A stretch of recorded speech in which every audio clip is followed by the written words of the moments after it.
Hey everybody, welcome to TKK Collector. I'm Ryan, your host on this YouTube channel. Thank you very much for subscribing. Thank you very much for giving us the view. Kai is not available right now. He is off seeing the movie Kung Fu Panda. We just spent the day skiing, so it was a pretty good day. I am an old guy, so I am completely done, completely worn out. So what interesting happened today is I found out that I have a major collectible on my hands. And the major collectible is, it's not a Pokemon card. And this is where it gets interesting. It's not a Pokemon card. I brought my old snowboard. I used to snowboard back in the 90s. I was one of the first people who snowboarded. So I bought a professional snowboard, I think in maybe it was 94, 93, 94. I come to find out I had this snowboard forever. I decided I'm going to put new bindings on it and use it because I'm paying rental is horribly expensive at the ski hill. We have a ski hill 40 minutes from here. So I brought my old snowboard and I said, the bindings are shit. Put on new bindings. He told me he's never seen a snowboard this old in such good shape. First thing. Then he takes off the bindings and he calls me up and he brings me down to look at it and he says, I don't have anything that'll fit this. We're going to have to Frankenstein this board in order to make it work. And I'm like, all right. But he was like, this is an amazing board. People are like going crazy. And I'm like, okay. I didn't even think of it. So I pick up the board today. He tells me they posted on their Instagram. The board itself has like, I don't know, 1,000 likes. Apparently, it was one of the first pro boards, pro freestyle boards that came out. It was made in Italy. I've tried to show the pictures of it, but I love my board, of course, and I kept amazing care of it, of course. But he tells me he put on new bindings today, and I rode it, and it rode beautifully. Like it's an amazing snowboard. And he tells me you really should sell this and buy something else.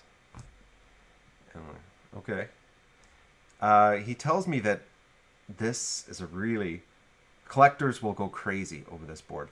And I'm like, okay. So I'm up on the chairlift. I'm teaching Kai to ski. He's learning to ski. I'm snowboarding, and I start looking at my phone, my snowboard, and he tells me, and I'm looking at it. And like, it's coming up on these museum sites, and apparently it's the holy grail of snowboards for people, collectors of snowboards.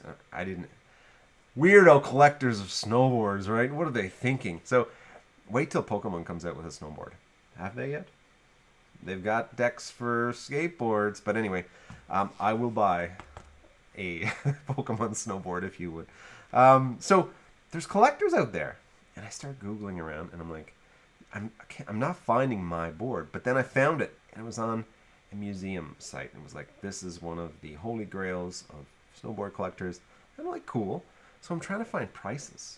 I can't find prices for it anyway. And I'm thinking, do I have like a $500 board here? Or do I have like a $10,000 board here? And, maybe it's $100,000. No, it's not, guys. It's not a $100,000 board. Otherwise, I'd be out celebrating. But anyway, I couldn't find a price in it, but I read about it. And I sent this short to my wife. She was back home. She didn't want to go today. So update on my snowboard. Apparently, this snowboard is one of the rarest and considered the holy grail of snowboards for snowboard collectors. Martok put it on their Instagram, and it received over 1,000 likes. Did a quick Google search, and this particular snowboard is considered one of the rarest and one of the most prized collector snowboards ever released. What was interesting is, do I try to find a seller? Do I try to find a buyer? I've already Frankensteined it so that it fits brand new bindings, brand new boots, so that I can ride it. And believe me, it was one of the. It took a while to get used to it, but I had a lot of fun skiing today, and I got back into it.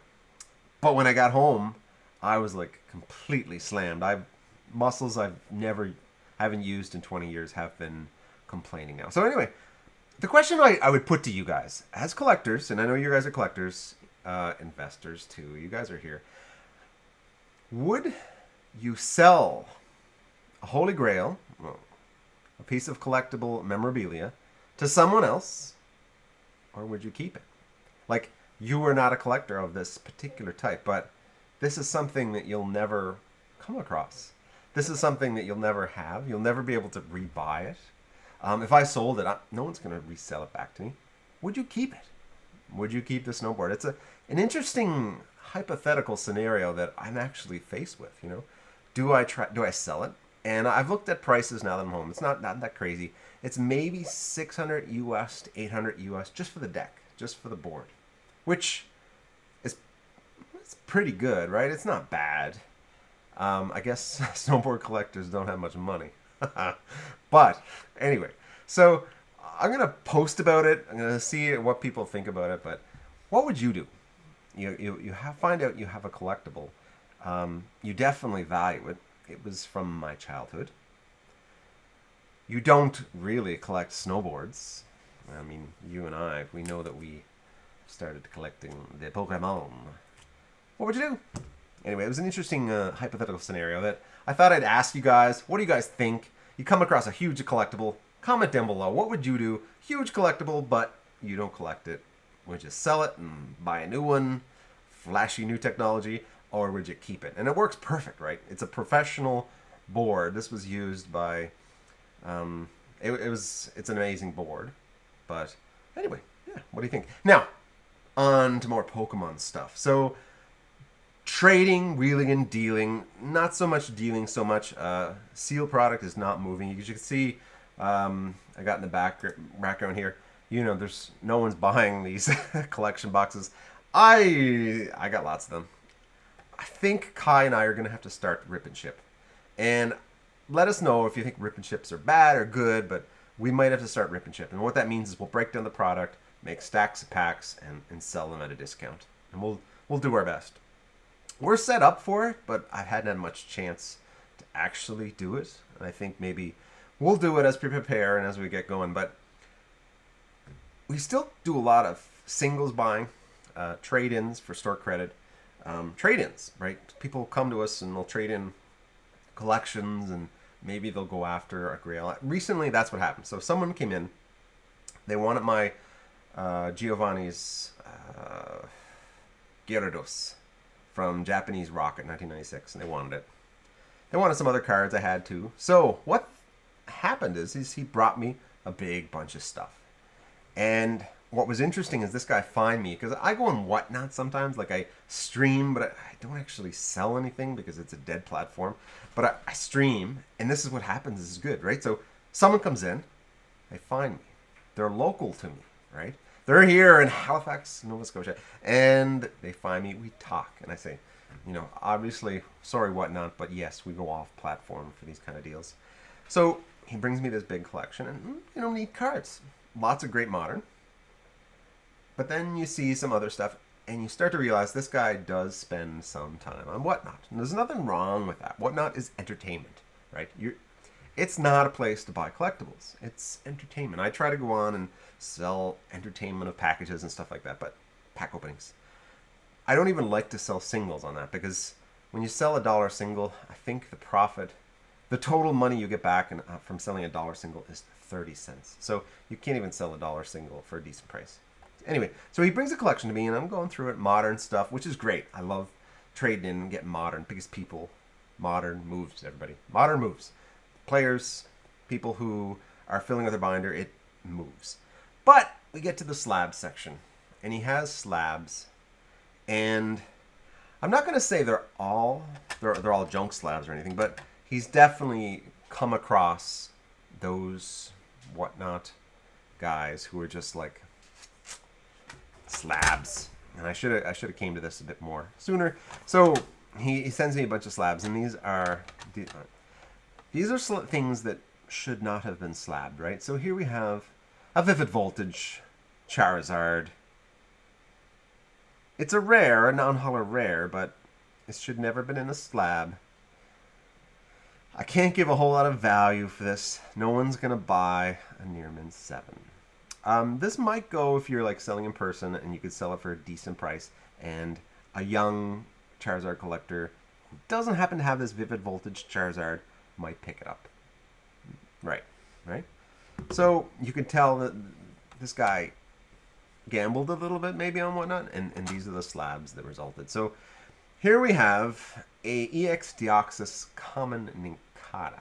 No, it's a cool card, right? Nincada. It's in its old EX Deoxys. Very nice. Maybe he got it picked up. I don't know how he got a 9 or if he grade. I don't think he graded anything himself. I think, you know, the Whatnot boys and their CGC contacts. But cool card, common, 9. It's just a junk slab. I'm not. This is going to be really hard to sell. Really hard to sell. I might eBay auction it and say goodbye to it, whatever price it goes. Another one, Hisuian Samurott V Japanese. This was someone. This is a failed grading play. Someone wanted the 10. They wanted the perfect 10 or whatever.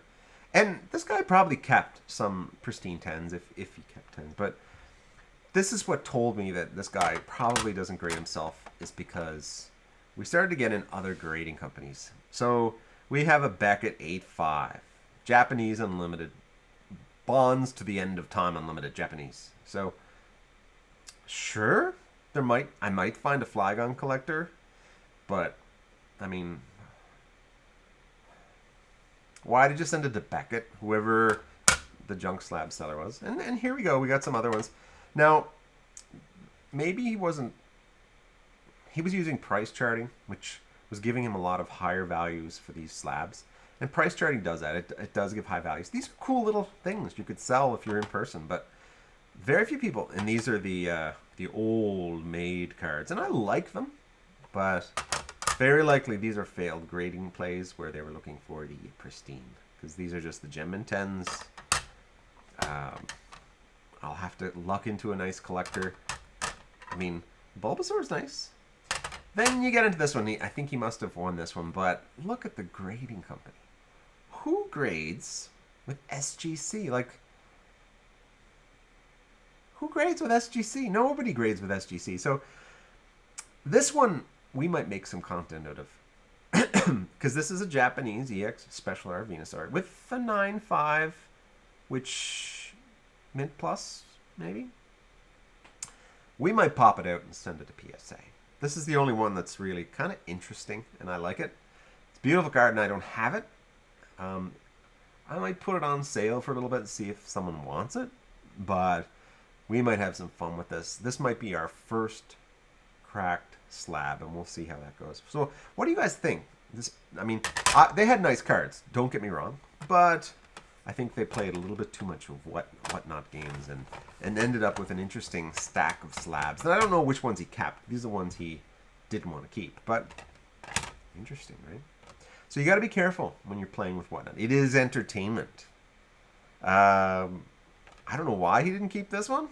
It's kind of cool, but it is SGC, so the value is not there. And I don't even know if I'd have to look it up and see if the value of this one matches the raw price, because I'm not sure it did. Maybe it was like 1-to-1, but in a 10, the PSA 10, maybe. SGC 10, I don't know if it would matter.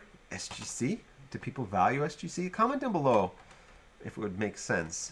It's a weird slab. It's got some weird foam around it, and maybe it's popular with sports card grading company SGC, but not me. So I gave him a good deal. I took it. I'm hoping I can find good homes for it. I think I gave 75% of what the value would be, and I'll probably end up not losing money, but like breaking even overall, because I wanted a new customer. And that's, sometimes you got to make a deal that gives a little balance to that. Sometimes you got to make a deal that gives a little balance and offsets the brings more eyes to your site, brings more things to you. So what do you guys think? Comment down below. Like and subscribe. Thanks for being here. We appreciate it.